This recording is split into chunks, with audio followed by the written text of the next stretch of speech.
Hi, it's Wednesday, and that means it's time for another video edition of Widower Wednesday. I'm Abel Keogh, author of the book Dating a Widower, and today we're going to discuss healthy boundaries and the groom who kicked his mom out of the wedding for showing up with his late wife's parents. Yes, you've heard that right. A groom kicked his mom and the late wife's parents out of his wedding. You have got to hear this story. I think it's a great example of setting healthy boundaries. I think the groom was completely justified in what he did, so I'm going to go ahead and read the story about this and then insert my own commentary as I go through and read it as well. Again, I think it's a great example of setting healthy boundaries and how to set healthy boundaries, because I think a lot of times the hardest part of setting boundaries is actually enforcing those boundaries, and I think the groom did that here. So this is a story. It's from a post on Reddit. There's a group called, Am I the Butthole? I'm not going to use the word, but what's going on there. But there's a post on Reddit, and somebody asks if he's a jerk for basically kicking his mom and his late wife's family out of the wedding. His dad says he's a jerk. Didn't quite use those terms, but you know what I mean. But here's the story. Here's my commentary, and I'll tell you why I think he did the right thing and why he's not a jerk. So it goes like this. This is what he wrote on Reddit. And by the way, I have a link to the article in the description of this video below, so you can feel free and go ahead and read it there as well as you want. But this is what he wrote. He wrote, "My late wife passed away 6 years ago. We dated for 4 years and were married for one before her passing. My mom loved her as a daughter since I'm her only child, and I guess she never truly recovered. I love my late wife too, but after meeting and spending time with my current wife, I'm sure she was not the love of my life." So now here's my commentary. Ouch on that. I don't know if you should actually admit that, but the point is he's found somebody, he's happily in love, he's starting a new chapter. Good for him. He continues, "My mom has never liked my relationship with my wife, Helena. She thinks I moved on too fast and refuses to believe and admit that my love for Helena is bigger and truer than the one I had for my late wife." So I'm going to comment on this. I think a lot of us who are dating widowers, or a lot of the widowers who are watching this as well, we always seem to have that one person in the family or friend circle who is like, "Oh my gosh, I can't believe you're moving on." So in this case, it's the mom, but I think most of us can relate to having somebody who's not really ready to see us move on for whatever reason. He continues, "There's a few instances before the actual wedding when I thought my mom crossed the invisible line, but my wife, wanting to be accepted, let it pass and asked me not to do anything." So again, kind of a precursor here. People are saying don't make a big deal out of it, and because of that, it's going to go into here, but maybe a little bit of a lesson there that maybe lines need to be drawn sooner. Anyway, he continues, "My mom was constantly talking and comparing the wedding to my first wife. We married young, and I couldn't afford lots or big things. But with Helena, I'm financially stable, and I was capable of having a big, beautiful wedding. She asked several times if I could invite my late wife's parents to my wedding as an act of love and tell them I was still there for them, but I refused. I haven't talked to them in years, and I have no reason for keeping them in my life." Okay, so a couple observations there. The mom is constantly comparing the first wedding to his now wedding. And again, I think we can all relate. We have people in our lives that are always there comparing the past to the present and whatever. For some reason, the past is always bigger and better and more wonderful. But I guess what gets me here is she asked several times to invite the late wife's parents. And I guess I don't mind the fact that she asked. I think good for her for asking if she could invite. What I don't like about it is that she continued to ask after the groom said no. And then she emotionally manipulates it as you need to invite them as an act of love. Now, no. This is not an act of love. I actually did a video on this last month. I will link to the video in the description below as well. But I did a video about who should you invite to your wedding or who should you not invite to your wedding. And in the video, I said that no one has a right to go to your wedding, right? Doesn't matter if they're friends, family, people you've known your entire life. No one has a right to show up to your wedding because they're related to you or because they're best friends or anything like that.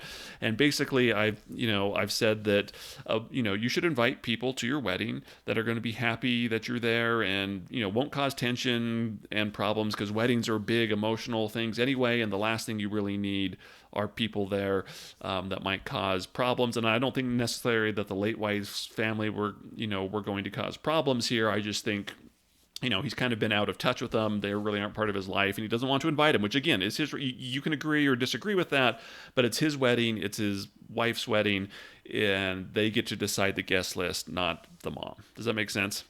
Anyway, so again, he hasn't talked to him in years. And he goes on. She, meaning his mom, was very adamant. And even Helena said that if I wanted to have them there, then that was okay, but I didn't want to. I felt like my mom had to hold on to my previous marriage too hard, refusing to let go and inviting me to do the same. Completely agree with him there. And then he says, as bad as it sounds, I was done. I wanted to be with Helena without the burden of always having my ex-in-laws there, watching the life her daughter and I did not have. So again, I think setting a healthy boundary there. He doesn't want the burden, doesn't want the memories. He's trying to start fresh. Good for him. And he says, during the wedding day, my mom actually showed up with them. I asked what they're doing there, and they, very ashamed, said that my mother had invited them, and they thought it was okay. So the mom has put the late wife's parents in a very awkward position. She obviously didn't tell them that they weren't invited or they weren't welcome there, and invited them anyway, so boo, shame on her.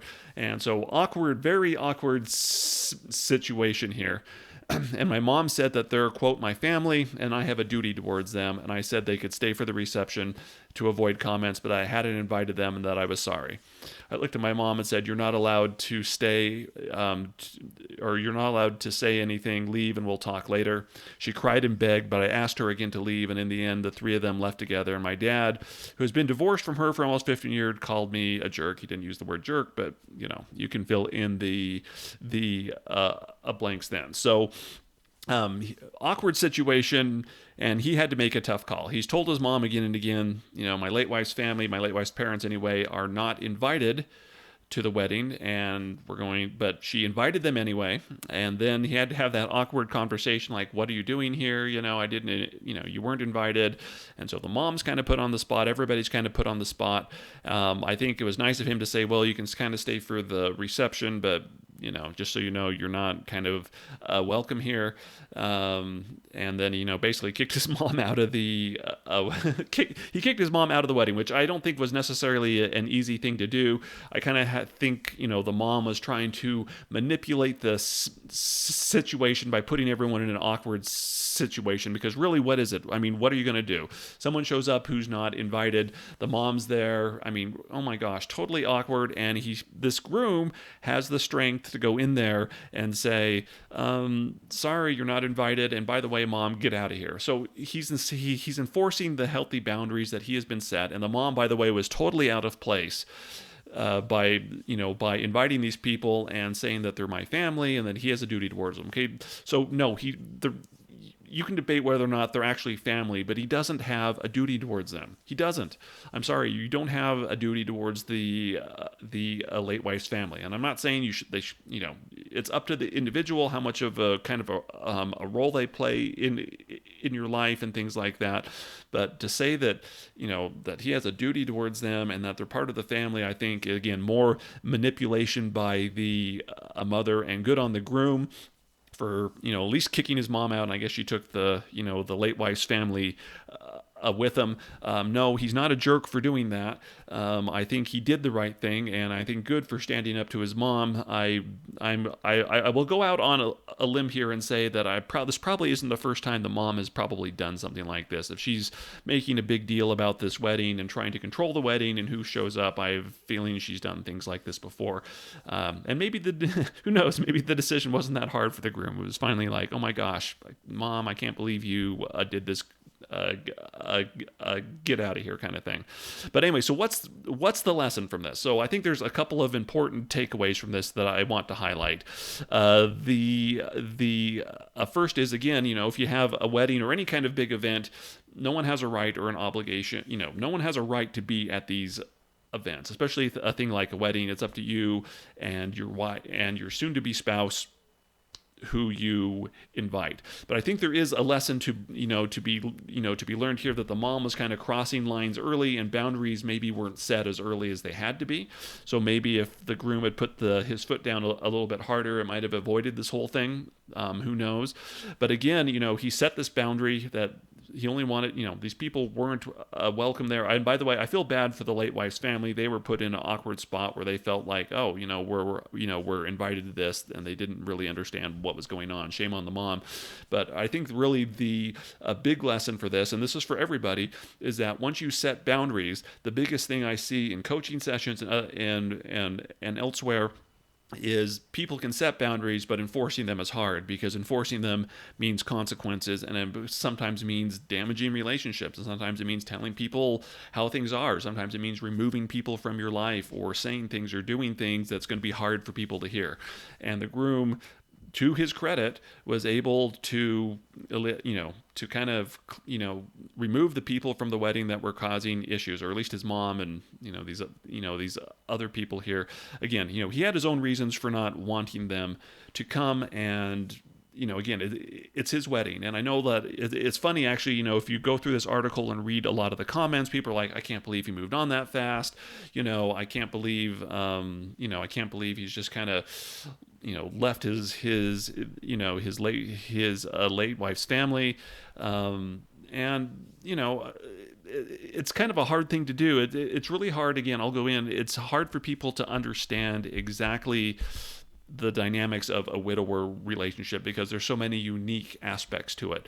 But it is common. It's not, it doesn't happen in every relationship, but it is common for the late wife's family to play a smaller and smaller role in the widower's life after he marries and move on. I know some of you are thinking, well, Abel, tell me about your wedding. Who did you invite to your wedding, with Julie? And I'll be honest, my late wife's parents were not invited to the wedding. And it's because I didn't have a good relationship with them when Krista was alive, but they were definitely people I didn't want to be at my wedding or my reception with Julie, and they weren't there. And thankfully, I didn't have any family members that were, insisted on inviting them.